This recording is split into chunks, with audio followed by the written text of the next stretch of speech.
सोचिए, दुनिया का सबसे बड़ा लिखित संविधान भारत का है, पर यह सिर्फ एक दस्तावेज नहीं है। ये तो पहचान है करोड़ों लोगों की, उनके हक की। तो सवाल ये है कि ये बना कैसे। चलिए आज इसी ऐतिहासिक सफर को समझते हैं जिसने इस महान दस्तावेज को शक्ल दी। 2 साल 11 महीने और 18 दिन। जी हाँ, ठीक इतना ही वक्त लगा दुनिया के सबसे बड़े लोकतंत्र की नींव रखने में। और ये कोई छोटा मोटा काम नहीं था। ये नतीजा था उन सैकड़ों दूरदर्शी लोगों के जुनून और मेहनत का, जिन्होंने एक आज़ाद भारत की कल्पना की थी। तो देखिए, अपने संविधान की मांग कोई एक दिन में नहीं उठी। नहीं, बिल्कुल नहीं। ये तो एक ऐसी ख्वाहिश थी जो दशकों के स्वतंत्रता संग्राम की आग में तप कर निकली थी। तो चलिए समझते हैं कि ये विचार आखिर जन्मा कैसे। तो ये सफर शुरू होता है 1928 में नेहरू रिपोर्ट से, जो एक संवैधानिक ढांचा बनाने की पहली बड़ी भारतीय कोशिश थी। फिर देखिए, 1934 में एमएन रॉय ने पहली बार संविधान सभा का विचार सामने रखा। इसके ठीक 1 साल बाद 1935 तक ये भारतीय राष्ट्रीय कांग्रेस की एक ऑफिशियल डिमांड बन चुकी थी। और फिर आखिरकार 1940 के अगस्त प्रस्ताव में ब्रिटिश सरकार ने सैद्धांतिक रूप से ही सही इस मांग को मान लिया। मांग तो मान ली गई, पर किसी विचार को हकीकत में बदलना कभी आसान नहीं होता। असली चुनौती तो अब सामने थी, एक ऐसी सभा बनाना जो पूरे भारत की आवाज बन सके। और यकीन मानिए, ये रास्ता बातचीत और मुश्किलों से भरा हुआ था। और इसी संघर्ष का एक बड़ा उदाहरण है 1942 का क्रिप्स मिशन। देखिए, एक तरफ थी भारतीय राष्ट्रीय कांग्रेस जो कह रही थी कि हमें डोमिनियन स्टेटस नहीं, पूर्ण स्वतंत्रता चाहिए। और दूसरी तरफ थी मुस्लिम लीग जो 2 अलग-अलग संविधान सभाओं के साथ 2 अलग राष्ट्र की मांग पर अड़ी थी। अब जाहिर है, इन 2 बिल्कुल अलग नजरियों के बीच कोई समझौता हो ही नहीं पाया और मिशन नाकाम रहा। असली कामयाबी मिली 1946 में कैबिनेट मिशन प्लान के साथ। इसी प्लान ने संविधान सभा का एक प्रैक्टिकल ढांचा तैयार किया। तय हुआ कि कुल 389 सीटें होंगी। इनमें से 296 ब्रिटिश इंडिया के लिए और 93 रियासतों के लिए। सीटों का बंटवारा आबादी के हिसाब से था। करीब 10 लाख लोगों पर एक सीट, और सदस्यों को अप्रत्यक्ष रूप से चुना जाना था।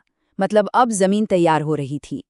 तो अब मंच सज चुका था, सभा बन चुकी थी, और अब शुरू होने वाला था एक नए राष्ट्र की आत्मा को, उसके भविष्य को कागज पर उतारने का वो ऐतिहासिक काम। तारीख थी 9 दिसंबर 1946, एक ऐतिहासिक दिन। संविधान सभा की पहली बैठक हुई। डॉक्टर सच्चिदानंद सिन्हा को अस्थायी अध्यक्ष बनाया गया। उस हॉल में भारत की लगभग सभी बड़ी शख्सियतें मौजूद थीं। लेकिन मुस्लिम लीग ने बैठक का बहिष्कार किया, जिसने आने वाले कल में होने वाले बंटवारे की एक धुंधली सी तस्वीर पेश कर दी थी। और इसी बैठक में जवाहरलाल नेहरू ने अपना ऐतिहासिक उद्देश्य प्रस्ताव पेश किया। इसमें कहा गया था, एक पूर्ण संप्रभु गणराज्य जिसमें सारी शक्ति और अधिकार जनता से ही मिलेंगे। ये सिर्फ शब्द नहीं थे, ये हमारे संविधान की दार्शनिक नींव थी। वो गाइडिंग प्रिंसिपल्स थे जिन पर पूरे संविधान को खड़ा होना था। लेकिन देखिए, इतिहास बहुत तेजी से बदल रहा था। 1947 में माउंटबैटन योजना आई और देश का विभाजन हो गया। इसका सीधा असर संविधान सभा की बनावट पर पड़ा। जो सदस्य उन इलाकों से आते थे जो अब पाकिस्तान का हिस्सा थे, वो सभा से अलग हो गए। और इस तरह सदस्यों की कुल संख्या 389 से घटकर 299 रह गई। तो अब बात करते हैं इस पूरी प्रक्रिया के इंजन रूम की, यानी उन समितियों की जिनका जिम्मा था बड़े बड़े आदर्शों और सिद्धांतों को ठोस कानूनी अनुच्छेदों में बदलने का। और इन सब में सबसे अहम भूमिका थी प्रारूप समिति की, यानी ड्राफ्टिंग कमेटी की, जिसके अध्यक्ष थे डॉक्टर BR अम्बेडकर। असल में संविधान का पूरा खाका तैयार करने की सबसे बड़ी जिम्मेदारी इसी समिति की थी।